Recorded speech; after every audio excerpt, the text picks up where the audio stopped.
Bienvenidos a Puerto Cultura. Nos encontramos en Difusora Soriano 1210 AM, Poder de Radio. Iniciamos el programa de hoy para acompañarte estés donde estés. Mi nombre es Daniel Kors y junto a Sandra Rush, Carmen Gabriela Gómez, Melanie Fay, Tito Ramos y en la cabina de control, Elías Ortega y Diego Sabela, vamos a estar conversando sobre distintos temas que seguro te van a gustar. Y compartiendo así una noche de sábado, trayéndote historias que solo las vas a escuchar en Puerto Cultura. Acordate que nos podés seguir escuchando desde Facebook cuando subimos el programa Puerto Cultura de la semana anterior, como así todos los anteriores y como vamos a subir este que estamos grabando hoy. Y también nos podés seguir desde la página web de la radio, que es www.difusorasoriano.com. Por allí podés entrar y conectarte con nosotros. Bien, zarpamos. Comenzamos el viaje de Puerto Cultura al encuentro del primer segmento que es Expresión Viva. Bienvenida Sandra, quien regresa de una gira cultural que desarrolló por distintas ciudades llamada Por la Ruta de los Poetas. Magnífico ese nombre, me encantó. Una extensa y fecunda ruta sobre la cual hoy Sandra nos va a contar. Así que te escuchamos con muchísima atención. Buenas noches, Daniel. Buenas noches, querida audiencia de Puerto Cultura. Aquí estoy, después de muchos días, reencontrándome con ustedes. Les cuento que he vivido experiencias increíbles e inolvidables en este periplo cultural que he transitado. Seguro más de uno me ha escuchado decir que los versos no tienen fronteras, que abren caminos, que nos conectan. Y les puedo asegurar que es así. Doy gracias a Dios y a la vida por haberme cruzado con personas tan ricas espiritualmente, comprometidas con la cultura, abiertas a la valoración del otro, que como decía Eduardo Víctor Aedo, todos tienen algo para dar. Invitada por la Asociación de Escritores Palabra y Verso de España, concurrí al tercer Festival Internacional de Poesía Baltasar Espinosa, en Gáldar, Gran Canaria. Fueron 3 días de afecto, inspiración y compromiso. Imagínense que el tema central, las mesas y las ponencias, fue sobre poetas por un mundo en paz. Ya desde mi país les mando un fuerte abrazo a todos ellos, a Josefa, a Berbel, a Inma, María José, con quien compartimos una actividad intensa durante el mes de marzo, trabajando juntas en el proyecto Con Alma de Mujer. Ella desde España, yo desde Uruguay. A Inna, a Carmelo, a Feli, a Ricardo y tantos queridos poetas más. Luego me esperaba Madrid, con sus encantos que atrapan, y el encuentro con alguien muy especial, el joven artista plástico mercedario Lázaro Esteves, quien vive allá hace unos años y me acompañaría en la segunda etapa del camino, visitar Santiago de Compostela, llevando como uruguayos un retrato de Juana de Ibarburu de su autoría y documentos manuscritos originales auténticos de la poetisa que estaban en mi poder y les donaría. Aquí abro un capítulo especial para agradecer a Mariela Andriolo Goodman, doloreña radicada en Santiago de Compostela, mujer comprometida con el quehacer social, cultural y de las tradiciones, dentro y fuera de nuestro país. Enterada a través de un amigo en común, Luis Arata, que iría a la tierra donde nació el padre de Juana de Ibarburu, en Lorenzana, inmediatamente se puso en contacto conmigo para invitarme a presentar mi libro y dar una conferencia sobre la poetisa uruguaya en la tierra de Santiago Apóstol. Motivada por todo esto, se contactó con el cónsul de Uruguay, autoridades de la Junta de Galicia y grupos de interés. Salió todo perfecto. El evento se desarrolló en el Museo del Pueblo Galego. Unidos por la bandera de nuestro departamento de Soriano, entregamos los documentos y el retrato que quedaban así bajo la custodia de la institución y recibimos un sinnúmero de reconocimientos, que hizo que la velada fuera inolvidable. Al otro día, acompañadas por Daniela, una amiga de Mariela, argentina, que también vive en Santiago de Compostela, sumada a la aventura, nos acompañó hasta Galicia, bien al norte de Galicia, a Lorenzana. Allí nos esperaba la alcaldesa en el ayuntamiento, el molino de los Fernández, donde nació el papá de Juana, y la biblioteca, fundada en homenaje a nuestra ilustre poeta y ciudadana Juana de Ibarburú, que lleva su nombre. Mucha fue la emoción. Con sus versos estaba llevando a Juana a su Galicia amada, su segunda patria, como ella le decía, la tierra de su padre, a quien tantas veces le cantó, la que deseó pisar, pero no pudo, partiendo de este mundo sin poder cumplir su sueño. Todo lo vivido fue más allá de lo poético, fue un tender lazos, generar hermanamientos unidos por el arte y la cultura. Juana de Ibarburú, nuestra Juana de América, a quien mucho valoran y reconocen en el exterior, con su alma exquisita, afable, sensible, fue nuestro motor, nuestro norte, para llegar a cada uno de estos lugares llevando su presencia. Ya en Uruguay, continuamos con nuestra gira literaria por el país. Nos visitaron escritores chilenos y argentinos para homenajear a las tres grandes maestras de América, Juana, Alfonsina y Gabriela, en el marco del Café Literario por la Ruta de los Poetas, conducido por Emiliano Pintos, y la presidenta del Ateneo Poético Argentino, Alfonsina Storni, Olga Luna. ¿Y quién les habla? Comenzamos por Colonia, por el Bastión del Carmen. De allí nos fuimos a Punta del Este, a la azotea de Aedo, regresando por Montevideo. Gracias a la Intendencia de Colonia, a la de Maldonado y a la dirección de la azotea de Aedo, Vera Vidales, por haber confiado en nuestro proyecto y habernos dado el apoyo necesario para que fuera posible, y haberlo disfrutado con tanto público ávido de conocer más sobre ellas, disfrutando cada palabra que le compartíamos. Si hay compromiso y voluntad, todo es posible. No perdamos la ilusión de alcanzar metas. Mantengamos la convicción de que el arte y la cultura ayudan a crecer, sanan, son el sostén para la formación de ciudadanos íntegros. Gracias por estar ahí. Sigan en Puerto Cultura y nos encontramos el próximo sábado. Continuamos en Puerto Cultura y hoy en la entrevista de la semana vamos a recibir a un director de cine uruguayo, Marcelo Favani. Quizá, pienso, muchas personas no conocen que en el Uruguay, como en otras partes del mundo, también se produce cine independiente, o como también le llaman, cine de bajo presupuesto. Hoy vamos a conversar con este director, Marcelo Favani, quien ha realizado varias películas nacionales y que también explora en cortos de cine, generalmente en el género de misterio, de terror o de fantasía. Ha estudiado en la Escuela de Cine del Uruguay, de profesión también es arquitecto, pero ya está retirado de la arquitectura, entonces podemos decir que construye guiones y películas para el deleite de todos. Bienvenido, Marcelo Favani, a Puerto Cultura. Si me equivoqué en algo, corregime. No, para nada. Muchísimas gracias por la oportunidad y buenas tardes antes que nada, ¿no? No te equivocaste en nada. Bueno, me alegro entonces.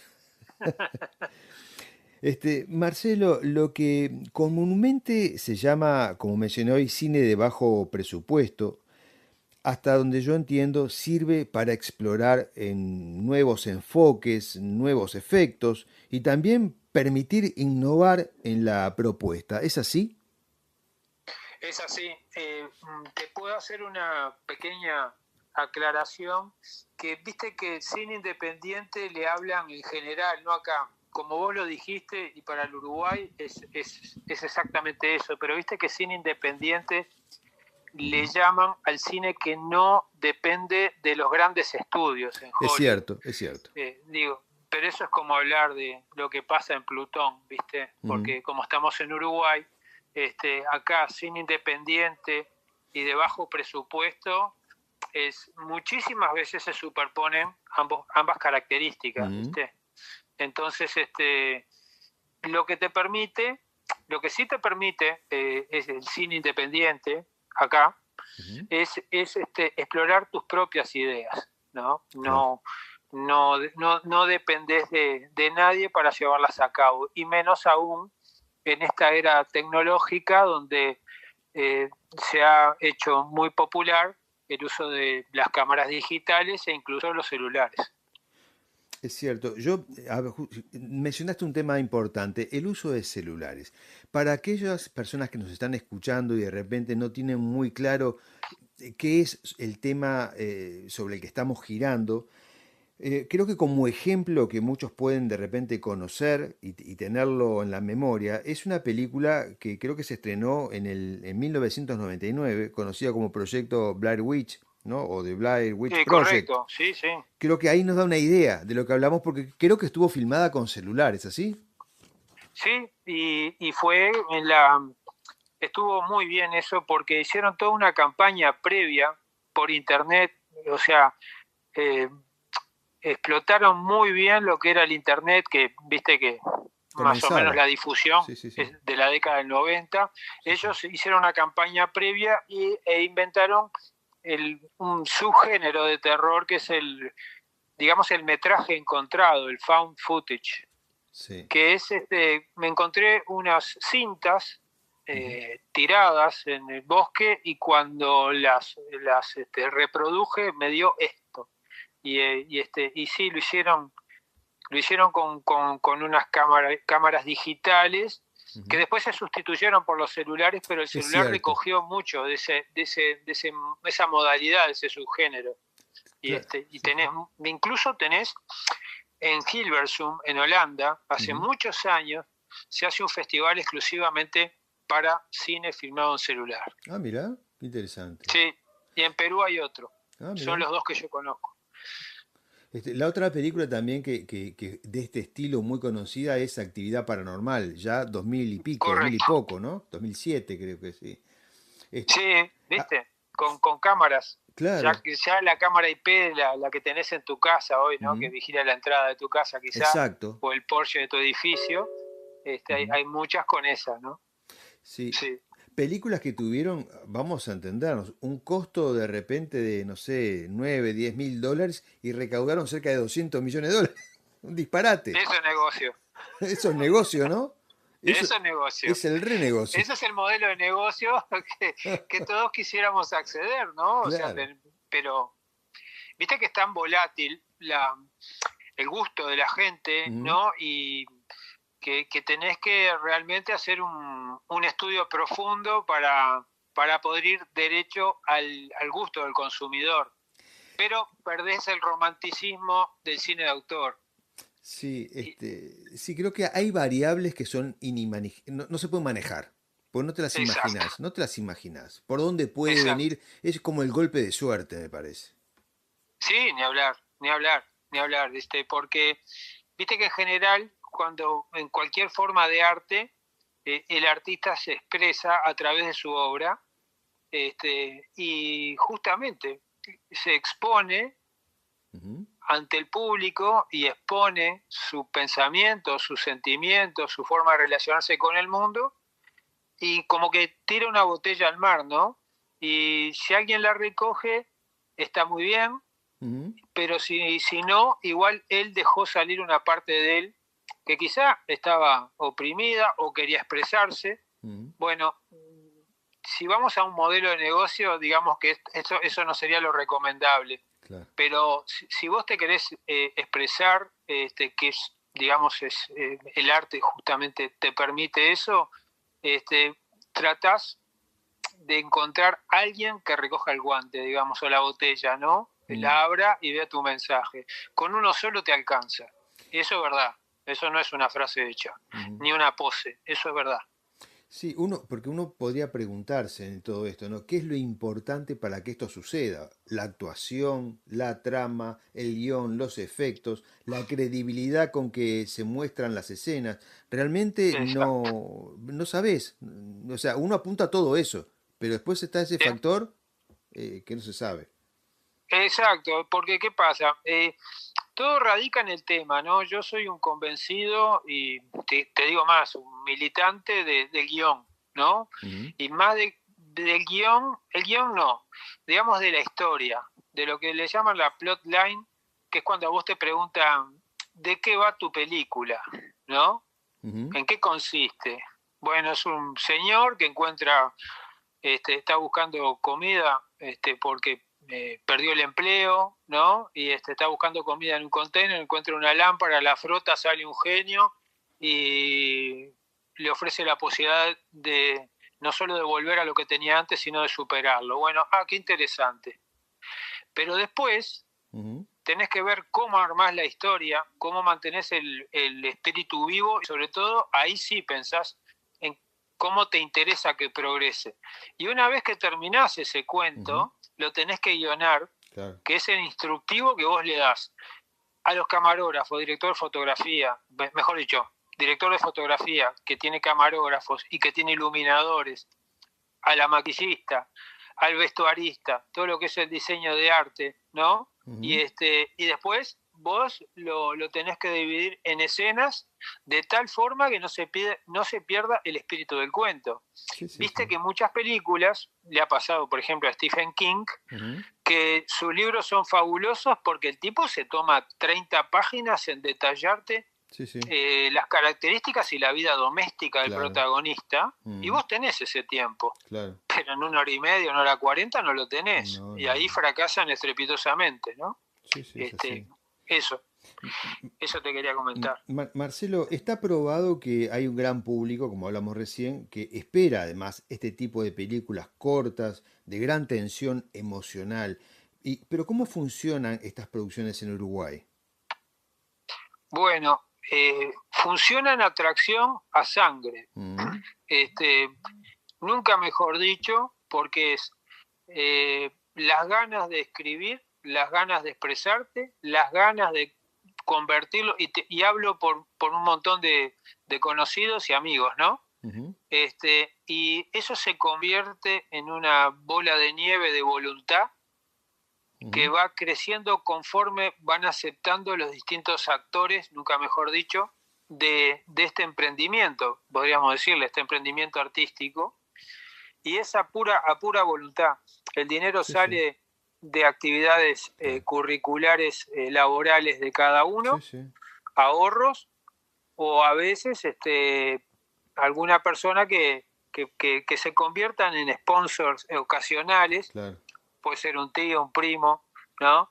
Un abuelo, pero en general a la altura de la edad que yo estoy y de muchos amigos, surge del propio bolsillo, pero es pura voluntad, es Sí, pura sí. voluntad. Y sí, Ah, al- como en muchas otras áreas del arte, ¿no? sí, sí, sin Este, duda, sin duda, en sin tu, duda. sí, en tu caso, vos tenés un público también en Estados Unidos, has tenido la suerte de cruzar otras fronteras y, Sí, y bueno, incluso bueno, en las películas que yo he visto tuyas, en este caso también hay actores que hablan muy bien el inglés, pero muy bien, están subtituladas, está muy cuidado toda la filmación, los guiones, con lo que hablamos recién, la atención, todas las dinámicas muchas que, gracias. la verdad que sí, son eh, películas que impactan, así que luego te voy a preguntar dónde es que se pueden ver, pero no quería dejar de hacerte esta otra pregunta. ¿Cómo no? Yo allá por los años 70 siendo un adolescente apenas, este, Ujú. vi una película que me vino a la mente, que es la famosa, muy conocida, ¿no? Una película dirigida por Carlos Maggi, La Raya Amarilla, que fue filmada Sí, cómo no. en los 60, ¿no? Que ahí actuaba Ricardo Espaltera, además. Sí, está en YouTube, libre, Ah, bueno, hay que a, buscarla, hay que a buscarla. color. Una película que explora, yo entendía, en el humor negro, en la sátira, pero después cuando conocí personalmente a Carlos Maggi, me di cuenta que, bueno, que había mucha crítica social también, ¿no? Ni hablar. Sí, ahora, estas películas tienen que ver con lo que estamos hablando ahora. Sí, y era un poquito más, tenías que tener otro acceso económico Ujú. al instrumental, digamos, ¿no? Sí, sí, Era más caro acceder a una claro. cámara, Es a verdad, una es verdad. 8 milímetros, 8, sí. ¿no? Como filmó él, pero después eh, tenías que acceder a mandar los rollos de Kodak, que era en esa época, Sí. a Buenos Aires Oh, y volverlos a recibir acá revelados y conseguir una mesa de edición analógica. brutal. No era tan común. No, no, no, no. Ahora, viste que ahora editas hasta en software de Claro. una aplicación en el celular. Sí, sí, sí. Este, mira, siempre hablamos con un colega que está en Chicago, un gran amigo mío, Ricardo Isla, y él, por ejemplo, filmó pidiéndole prestado la cámara al noticiero del departamento donde él vivía, en Colonia, Mira. ¿no? Y después pedirle la mesa de edición, porque no había manera de acceder a eso. La raya amarilla, como vos decís, en realidad ¿sabes? Me hace acordar al tipo de películas como El nadador de Burt Lancaster, ¿no? Que Ujú. va haciendo un camino, como una road También. movie, que va haciendo un camino en el cual va mostrando distintos aspectos de la realidad, en este caso crítica social y Ujú, una viñeta de montones de personajes, ¿no? ujú. Pero ya te digo, tenías que tener otro acceso que se democratizó, por decirlo Claro. entrecomillado, Sí, sí. el acceso después del año 2000, Sí, sí, claro.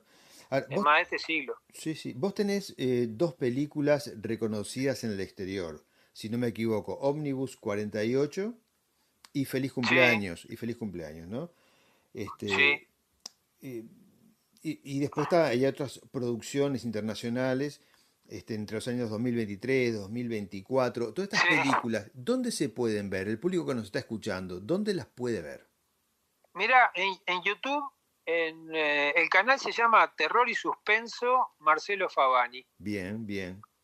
Así que por ahí. Liberamos una últimamente que se llama Cena para Dos, filmado, viste, con La Choza Films, una agencia publicitaria de un amigo. Ujú, Lo mismo, nos juntamos los actores, mi amigo, las cámaras, filmamos a dos cámaras ujú. e hicimos eso. Está teniendo un buen numerito de reproducciones, Bien, bien, ¿viste? bien. Bueno, Es para eso que lo hacemos, ¿no? sí. Este, La última pregunta, Marcelo, pues ya se nos va el sí, tiempo. sí, sí, Decime algo, en tus películas de misterio, de sí, suspenso, terror, como dijimos, soy fantasía, ¿vos sí. qué intentás hacer? O sea, ¿es entretener o también hay un mensaje? Yo no lo quiero revelar porque yo he visto varias películas tuyas digo, yo tengo una opinión, pero ¿vos intentás transmitir algo? ¿Algo que Sí, no sea el entretenimiento? sí, la intención, que a veces lo logro, a veces lo logro menos y quizá a veces no lo logre, pero siempre la intención está Ujú, en usar el terror como el humor, a veces para ser un poco incorrecto en algunas miradas que pueden ser muy crudas ujú. sobre las relaciones sociales y la naturaleza de las personas, en la que me incluyo, ¿no? Es decir, Sí, es sí, una sí. crítica a mí mismo también, ¿no? Por ejemplo, tengo un corto que está en YouTube al acceso de todo el mundo que se llama Casa Limpia, Ujú, que en realidad es un cuento sobre un exorcismo, ujú. pero habla de las bajas defensas sentimentales y espirituales por la cual una persona puede ser poseída, pero es toda una metáfora, si para la gente no religiosa, es una metáfora de cómo una alimentación, digamos, negativa a nivel sentimental puede acarrearte una existencia, digamos, infeliz. La gente con convicciones religiosas Ujú. le da un montón de otras lecturas que provienen directamente, viste, de un análisis de tratados de exorcismo del Vaticano, ¿no? Sí, sí. Hay otra, por ejemplo, que es cómo funciona en un hombre la traición a la única persona que siempre estuvo con él, ¿no? Y puede ser una oda al matrimonio, como puede ser realmente cómo funciona una traición en reversa, ¿no? Es decir, Sí. cómo te rebota a vos una traición cuando alguien realmente confía en vos, cuando alguien realmente está al lado tuyo toda la vida y vos por un momento de desesperación perdés pie y ya no lo reconoces como un compañero, ¿no? Una compañera en este caso. Sí. Sí, Es la tal respuesta cual. es sí. Es tal cual, porque yo lo que rescaté de tus películas es eso, ¿no? O sea, las interacciones humanas y también los momentos oscuros del ser humano en la intimidad, como una escena, que no voy a contar mucho más, pero una escena donde los vecinos le dejan la comida del perro, de su mascota, porque se van de viaje, al vecino de al lado y en un mensaje de WhatsApp, y el vecino Se la come. se la come y bueno, y sucede algo con el perro. Entonces uno dice, pucha, a ver, estas cosas pasan. Pasa, Estas cosas pasan, ¿no? Y te pone la piel de pasa. gallina por la frialdad con que la persona resuelve ese momento. Y dice, sí, esto, a ver, lo estoy viendo en una película dentro de otro contexto, pero la gente es mala de verdad. Hay mucha gente mala y no lo Totalmente demuestra. de acuerdo. Porque los vecinos confiaban en él, por eso le confiaban a la mascota y el tipo, horrible lo que hizo. Totalmente. Pero Es un bueno, personaje muy ruin, sí, pero ruin por el punto de vista de un egocentrismo, un sí, egolatrismo, una supervivencia sí, casi de lagarto, digamos, sí, ¿no? Es decir, eh, el hombre, lo que yo intenté describir es servirle la mesa, viste, a la venganza mm, y que va a sufrir, sí, digamos, o al destino sí, el destino, contrario que va a sufrir por realmente la repartija de malos momentos sí, de la que forma parte su vida, ¿no? Es que en sí, su vida ha aportado una repartija tan grande de sí, malos momentos a otras personas, claro, viste que ha usado a otras personas sí, literalmente, y se sirve de todo el mundo sin aportar nada. Bueno, mm, el mensaje es, eh, hay que dar, pero no para recibir, hay que dar sí, porque necesariamente forma parte de lo mejor del espíritu, ¿no? exacto. Humano, de la humanidad en sí. Entonces, si vos no das, pues en este caso se caricaturiza y se pone de forma muy cruda, porque te repito, utilizo el terror como el humor, ¿no? Para ser Claro, políticamente incorrectísimo. genial. Muy bien. Marcelo, bueno, escuchen la entrevista, después este programa se sube a YouTube, así que quienes no la escucharon o le quedó algo para anotar, como la dirección de donde se ven las películas de Favani, se los recomiendo. Excelentes. O Muchísimas sea gracias. que no se la pierdan. Marcelo, un gusto tenerte hoy con nosotros. Espero que tengamos otros momentos, otras instancias, pero hoy es maravilloso tu tiempo, te lo agradecemos. No, muchísimas gracias a ti y la verdad que fue maravilloso contar con este espacio para poder hablar, además con un interlocutor tan sagaz como vos. No. Eso es un doble placer, ¿eh? Muchas gracias. Bueno, agradecidos nosotros. Hasta luego, Marcelo. Hasta luego y gracias. Amigos, nosotros continuamos en Puerto Cultura con otros contenidos hasta el cierre del programa. Gracias.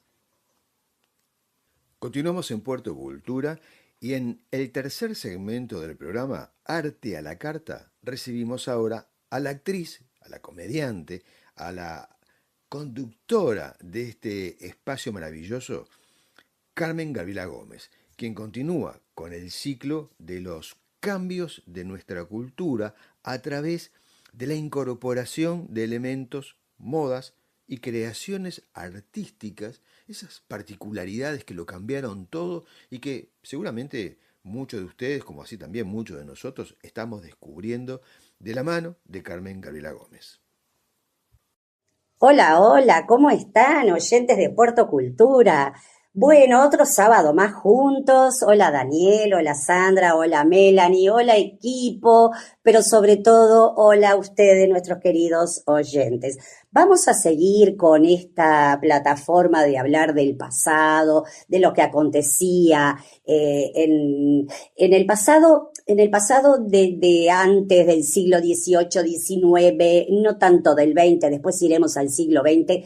He visto de que qué acontecía en la sociedad, sobre todo a nivel de las mujeres, ¿verdad? En ciertos estratos, y hacer un paralelismo y pensar si algo ha cambiado realmente, trayéndolo un poco de los pelos hacia la actualidad, y vemos que de alguna manera, más allá de los conceptos que por ahí han cambiado un poco, pero lamentablemente, o no, depende de la lectura que se haga, seguimos embarcadas muchas veces en esto de querer destacarnos a nivel social, a nivel empresarial, etcétera, etcétera. Nos vamos a Londres, 1814. La sociedad londinense era extremadamente estricta. Había un lugar que era el más exclusivo y despiadado de Londres, era un gran salón donde entrar era casi imposible, pero mantenerse dentro era aún más difícil debido al rígido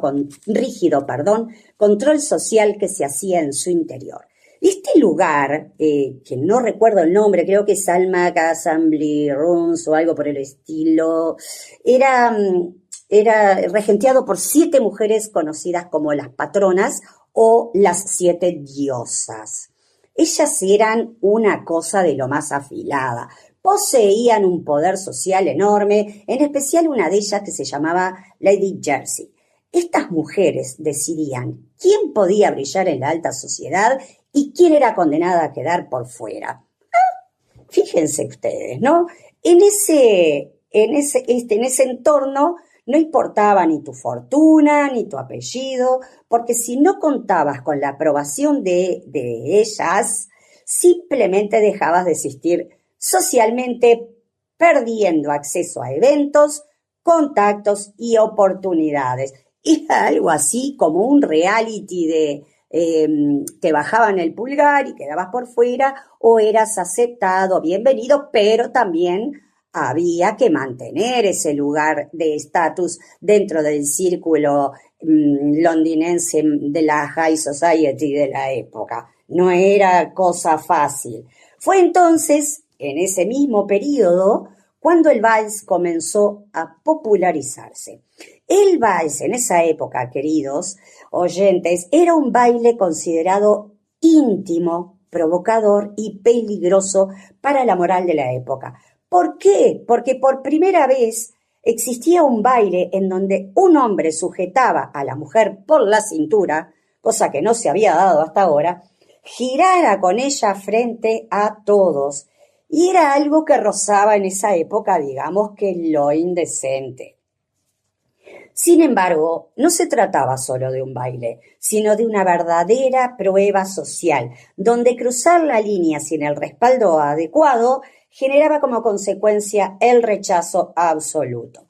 Las invitaciones dejaban de llegar, las propuestas de matrimonio, ni te digo, desaparecían por completo y el futuro social de esa persona se desmoronaba silenciosamente. Fíjense ustedes que todas estas pruebas eran, todo este sometimiento, ¿verdad?, era aplicable para las mujeres, los hombres teniendo poder, apellido, descendencia y estatus alcanzaba, pero el tema era las chicas. Las chicas eran las que tenían que dar cátedra en ese baile en cuanto a la compostura, y ellas observaban detenidamente en el tema del baile cuál era su lenguaje corporal y facial. ¿Qué quiero decir? Bueno, ¿qué estaban dignificando, representando? Si lo hacían bien o si por ahí rozaban lo burdo, lo que no correspondía para la época. Entonces, inmediatamente esa chica, por más que sea hija de un miembro de la élite londinense, de la High Society de la época, quedaba absolutamente por fuera de todo círculo de la época. Podría arruinar su vida social y condenándola a eso, ¿verdad? A quedar por fuera. Fíjense lo que les decía al principio. Cuánta cosa ha cambiado y cuánta cosa no. Realmente muchas veces suceden estas cosas donde es muy difícil a veces entrar en un círculo por un montón de cosas que ya sabemos, pero sobre todo en el círculo de las mujeres, ¿verdad? Ahora vamos a pasar a hablar de las cortesanas también en el siglo XIX, en la era victoriana. Muchas de las cortesanas de la época podían tener más influencia que una dama noble. ¿Qué quiero decir con esto? Las cortesanas eran las damas de compañía, las que acompañaban, valga la redundancia, a los nobles en la tarea de construir, de destruir, de hacer negocios, de tener un impacto fuertísimo a nivel social, económico y político, mientras que la esposa era la esposa. Sé que se ocupaba de tener hijos y alguna cosita más por ahí, no mucha cosa más, pero la cortesana tenía un nivel de privilegio social imponente y sobre todo influenciaba a los hombres en sus decisiones. Ellas eran mujeres educadas en arte, en conversación y etiqueta, capaces de moverse con elegancia en los lugares más exclusivos. Muchas de ellas procedían de hogares humildes, obviamente, o trabajaban como actrices, bailarinas, cantantes, y aprendían a transformarse hasta entrar en la alta sociedad. Pero para eso, mis queridos oyentes, era un laburo tremendo. ¿Por qué? Porque de alguna manera ellas tenían que empoderarse y que lucirse y mostrar su gran herramienta de trabajo, más allá de lo intelectual, que era su cuerpo, su piel y su cutis. Ellas eran grandes estrategas y construían relaciones con aristócratas, con políticos y con un montón de hombres poderosos. De esa manera, ellas podían acceder a las riquezas, al estatus y tenían acceso a una vida de lujo, a vestidos exclusivos. No tenían poder oficial, pero como les decía hace un rato, su influencia era vasta, porque podrían crear alianzas, abrir puertas y cambiar decisiones con muchísima discreción. Ellas todo lo actuaban con una discreción absoluta.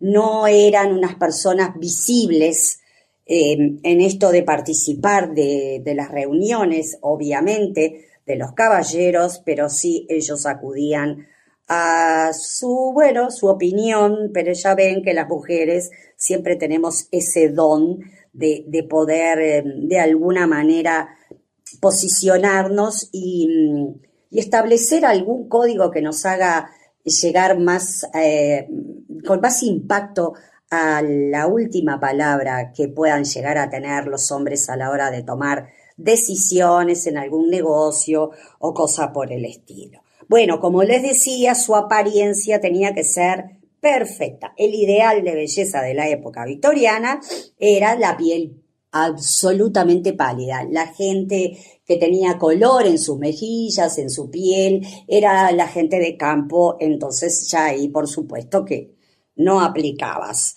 Tenías que tener la cintura extremadamente afinada, que se marcaba con el corset, ¿verdad? Que ya saben ustedes, ya lo hemos hablado, que los primeros corsets eran de madera y muchas veces apretaban tanto esos corsets que después pasaron a hacer con cinchas que algunas veces quebraban hasta las costillas, pero todo sea por pertenecer a la alta sociedad. Y tenían que tener además una imagen delicada que reflejara fragilidad y elegancia. Cuanto más elegancia y etérea, mayor era su influencia. Fíjense ustedes, ¿no? El concepto que se tenía. Era un juego silencioso, donde la imagen lo era todo, y el cuerpo obviamente era su herramienta social. Muchas dominaban los círculos más poderosos de su tiempo, pero también era un trabajo sacrificado por la exigencia que tenían de sostener ese ideal. Por lo tanto, fíjense ustedes que si bien se abrían puertas, también eran prisioneras de poder sostenerse y estar al servicio de las necesidades de la gente, los hombres en este caso, que las necesitaban. Bueno, eso es todo por hoy. Con un beso y un bizcocho nos vemos el próximo sábado a las 8 p.m. No nos vemos, nos escuchamos. Bien, y ya en el cierre del programa, en palabras más, palabras menos, vamos a estar conversando sobre qué ocurre si dejamos de leer. Esto tiene que ver con el presente que estamos viviendo, o sea, un presente en el que todo pasa por el celular. Noticias, interacciones con amigos, otros grupos sociales, los que nosotros formamos porque queremos, y aquellos grupos en el que nos introducen, y a veces por que nos da un poco de cosa, digamos, porque siempre hay gente que conocemos, no nos atrevemos a irnos. A veces sí, a veces no, a veces uno permanece allí un tiempo. Pero ¿qué pasa? Todos los temas que nos interesan y los que no están en el celular o pasan por el celular. Por allí están todas las redes sociales, todas las plataformas, todos los contenidos informativos. Pero antes, ¿qué pasaba antes? Antes eran, ¿cómo llegaba la información? Por los libros, los diarios y las revistas. También la radio y también la televisión. Pero ¿cuál era la diferencia? Con respecto a la radio y a la televisión, al igual que ahora, hay horarios para ver y escuchar un programa. Y después, aquí está la diferencia. Después hay un tiempo de elección. Cada uno decide qué hacer y qué consumir. O sea, si veo otro programa de televisión o no, y hago otra cosa y después escucho un programa de radio, o si no, hago otra cosa y tomo un libro y me pongo a leer. ¿Qué sucede? El tiempo. El tiempo es la clave. ¿Por qué? Porque no somos conscientes de lo que ocurre en nuestro cerebro. ¿A qué me refiero? En nuestro cerebro se procesa toda la información de lo que vemos, escuchamos y experimentamos. Esto que les digo no es un tema empírico, no es un tema que se me ocurre a mí, es un tema que está estudiado científicamente. Entonces yo trato de sintetizar todo este tema para que tengan como una primera aproximación. O sea, ¿qué pasa con lo que ocurre en nuestro cerebro? ¿Cómo se procesa la información? El cerebro se adapta, se va adaptando, se configura a lo que necesitamos. En unos más, en otros menos, o depende del tiempo, ¿no? Pero generación tras generación, el cerebro se va adaptando. Pero en esta situación planteada, también se va limitando. Se va limitando en su potencial. Eso es natural. Si no lo desarrollamos, como cualquier músculo, y se comprime, se achica, se ablanda, ¿no? O sea, no nos va a proporcionar otra cosa que mantener las funciones vitales para la vida, como comer, andar, cazar, reaccionar frente a un estímulo y reproducirse. Básico, lo básico. Parece exagerado, ¿verdad? Pero yo me pregunto, ¿realmente es exagerado? Tomar el hábito de leer lleva un tiempo, sí, es verdad. Para aquellos que lo han dejado, lleva un tiempo. O aquel que nunca lo hizo, se vuelve cada vez más una práctica difícil, un muro impenetrable de pasar para aquellos que no lo han hecho nunca, ¿no? O lo han dejado. Y por eso conocemos personas que no leen o que dicen, tiene ese pretexto de decir, bueno, no tengo tiempo. Es una excusa. Ellos se dan cuenta que lo que ocurre es que no lo entienden. O sea, no entienden lo que leen. No pueden interpretar un texto. Han perdido o no han cultivado nunca la capacidad de análisis. Y esto es grave. Cuando leemos, no solo adquirimos información, también generamos un espíritu crítico, porque al leer con atención vamos interpretando lo que sucede, o sea, vamos sacando nuestras conclusiones. ¿Y qué ocurre? O sea, hay personas que no pueden concentrarse más de 2 minutos. Eso es algo que escuchamos muchas veces. No me puedo concentrar, no tengo tiempo, estoy preocupado. Bueno, siempre se vivió con preocupaciones en el mundo. Cada cosa en su momento, pero las preocupaciones siempre estuvieron, del orden que fueran, laborales, familiares, afectivas, enfermedad. O sea, más de 2 minutos, mucha gente dice que le cuesta retener cosas en la memoria. Pero también sabemos que la gente cuando se sincera te dice, bueno, pero antes sí podía recordar. O sea, ¿qué está pasando?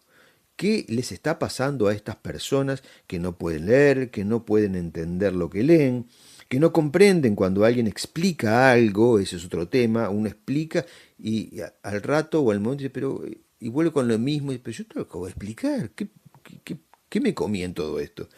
O sea, sucede que poco a poco, año a año, nos volvemos más dependientes de lo que vemos y escuchamos en el celular, donde todo esto, o sea, toda la información, como hablamos hoy, ya está digerido, es una sentencia, o sea, es lo que es, desde las noticias verdaderas hasta las noticias falsas, pero y las falsas parecen tan verdaderas que muchas veces las tomamos como reales y ya pasamos a otra cosa. Entonces nos quedamos con eso, aunque después se desmienta, y nos quedamos con eso, no hay marcha atrás. ¿Por qué? Porque dejamos de pensar, dejamos de analizar, ya no sabemos cómo analizar, no criticamos, aceptamos lo que viene. O sea, nos estamos adaptando al estímulo rápido, a la satisfacción inmediata, a que nos den todo en titulares. Esto está ocurriendo ahora, ustedes lo saben. A través del celular nos están como desconectando, una paradoja, digo, ¿verdad? Porque por un lado creemos que estamos conectados con información, pero por otro lado nos estamos desconectando. Nuestro cerebro está siendo como reorientado, recableado, ¿no? Para hacerlo bien gráfico, o reconfigurado, si entramos en una terminología informática. ¿Pero para qué? Para no pensar. Podemos entender o creer o decir, bueno, esto está haciendo, es a propósito. Quizás no. Quizás sea parte del cambio en el que estamos inmersos, de los adelantos que estamos manejando o que se están volcando en la sociedad, pero que no lo sabemos interpretar, no lo sabemos entender, porque todo ocurre muy rápido. Y claro, entre la emoción y la razón, estamos allí como que frente a cosas que pasan todo el tiempo y no las analizamos porque pasó lo que pasó antes. Dejamos de leer, dejamos de tener ese espíritu crítico y analizar, a ver, esto que me están dando, les voy a dar un buen uso, es una excelente herramienta, pero a veces hasta le doy un mal uso o hasta a veces ni siquiera me quiero acercar al tema para no pensar más o para no hacer más nada. Estoy cómodo como estoy. Por eso digo que nuestro cerebro se reorienta, se recablea, se reconfigura para no pensar. Estamos perdiendo la capacidad de profundizar en cualquier tema. Por eso es importante no dejar de leer. ¿Y cuál es la solución a esto? Es muy simple. Todos los días hay que tomar cualquier libro que nos guste, ¿verdad? O también como un desafío de aquellos temas que de repente no nos interesa. Pero el desafío es leer 20 minutos al día. Con eso es suficiente. Con eso es más que suficiente para poder empezar a entender, a leer, a conectar. ¿Por qué? Porque nuestro cerebro se tiene que adaptar a decodificar lo básico, o sea, las palabras.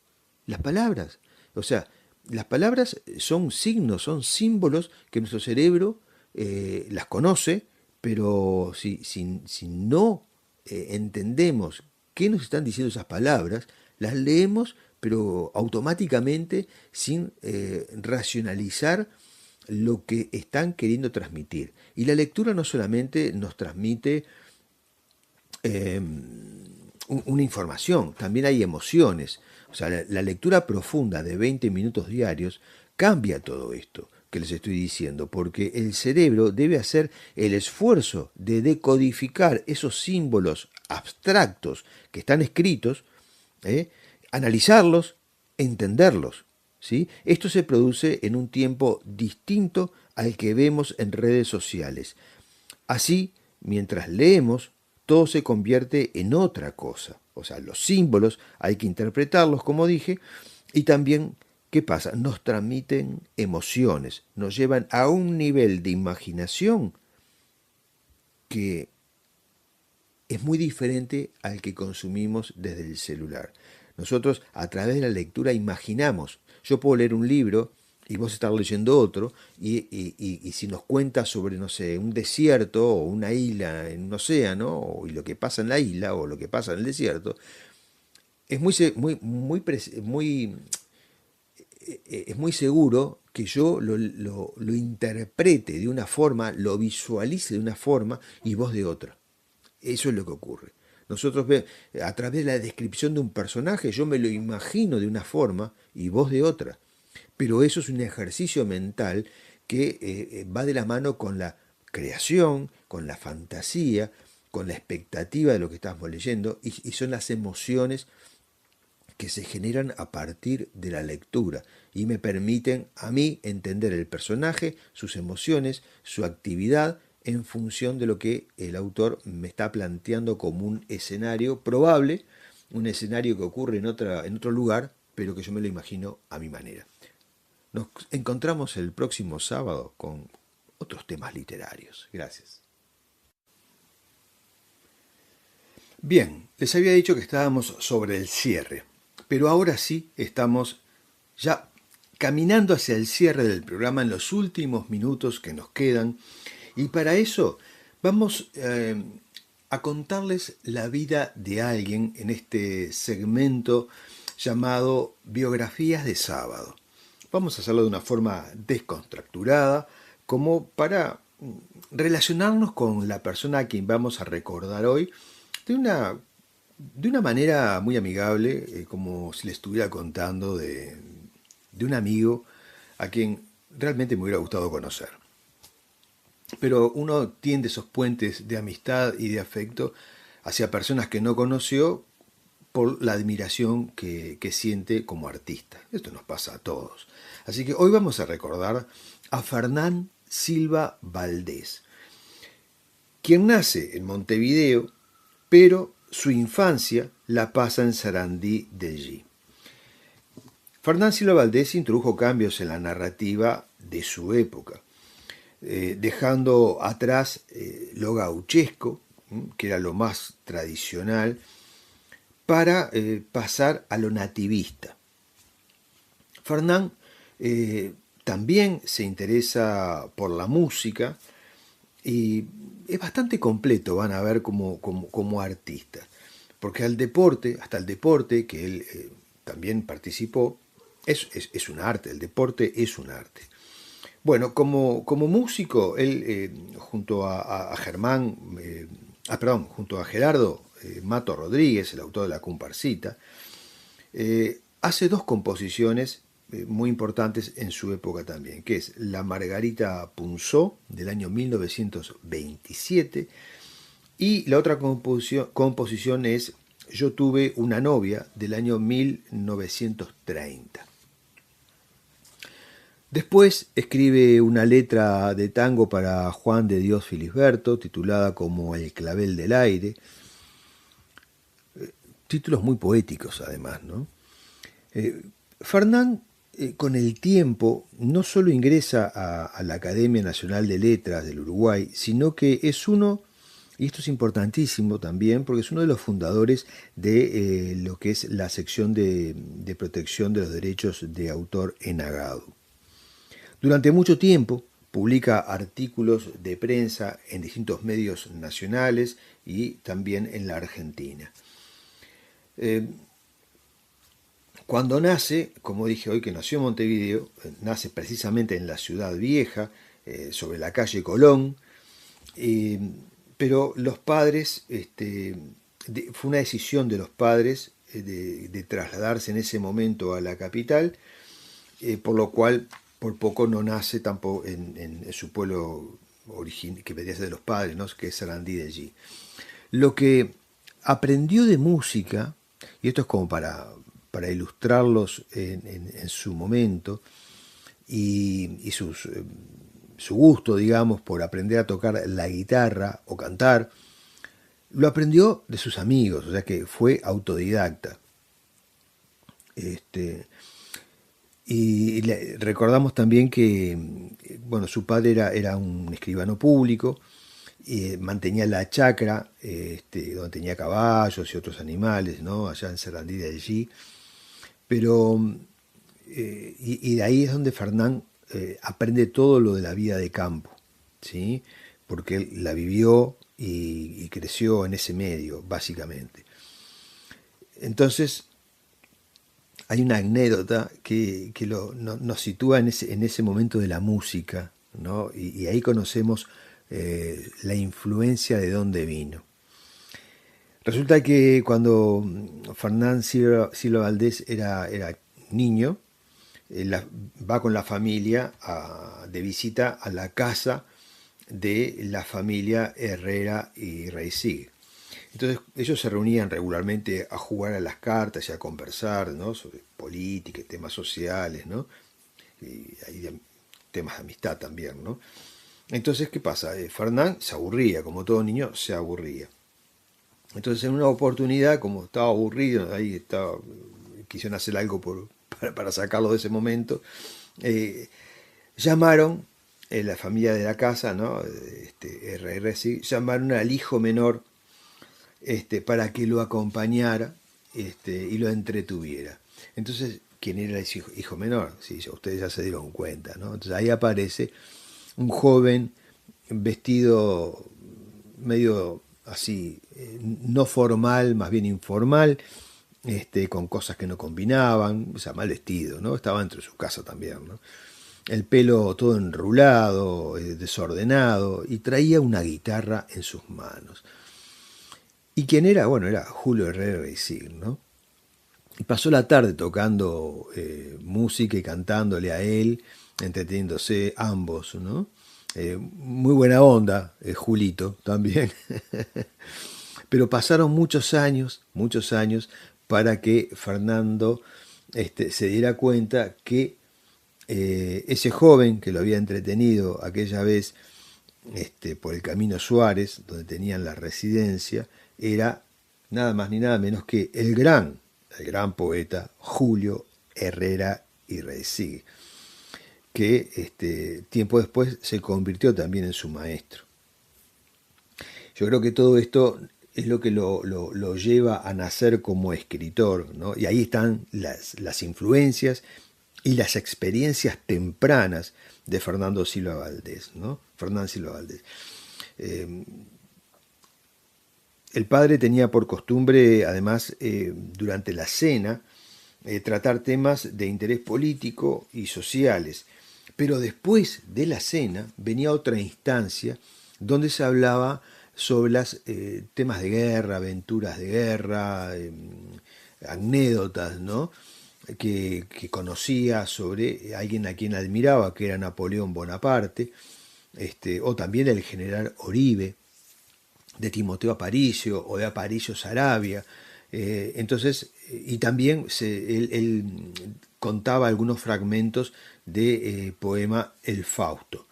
Veladas que sin duda fueron el caldo de cultivo para este incipiente, digamos, escritor. Fernán Silva Valdés concurrió también a la escuela pública y hay un fragmento de un poema que creo que lo resume todo, ¿no? O sea, fui a la escuela y me enseñaron justito lo que olvidé. Lo que sé, lo aprendí solo y sé lo que hay que saber. La verdad, hay que situarse en su momento, ¿no? En la época en que él escribe y madura como escritor, sin duda este tipo de poesía era como muy, muy fuerte, ¿no? Muy, muy subida de tono. pero bueno, dadas las influencias que tuvo, no solo de su padre, sino que de un poeta como Julio R. Reisig, creo que lo empujaron a justamente a tener un pensamiento mucho más crítico y ser más audaz. Y era joven, tenía gente que lo rodeaba que tenían ese espíritu, digamos, de contestatario, y eso fue lo que generó toda esa fuerza de Fernán Silva Valdés. Bueno, ahora sí, hasta luego y nos vemos el sábado próximo. Nos escuchamos el sábado próximo. Y bien, hemos llegado al cierre del programa de hoy con los minutos contados, así que nos despedimos. Zarpamos de Puerto Cultura en la búsqueda de nuevo material para el próximo sábado y les agradecemos en nombre de todo el equipo el estar allí como cada sábado, ¿sí? Como cada momento de nuestro reencuentro. También le agradecemos al director de cine Marcelo Favani, quien tuvo la gentileza de compartir unos cuantos minutos con nosotros que hubiéramos deseado que fueran más. Amigos, mi nombre, Daniel Korsch, en nombre de Sandra Rush, en nombre de Diego Sabela, en nombre de Elías Ortega, en nombre de Carmen Cabrera Gómez, y en nombre de Tito Ramos y en nombre de Melanie Fay, le decimos, nos vemos el próximo sábado. Chau, gracias.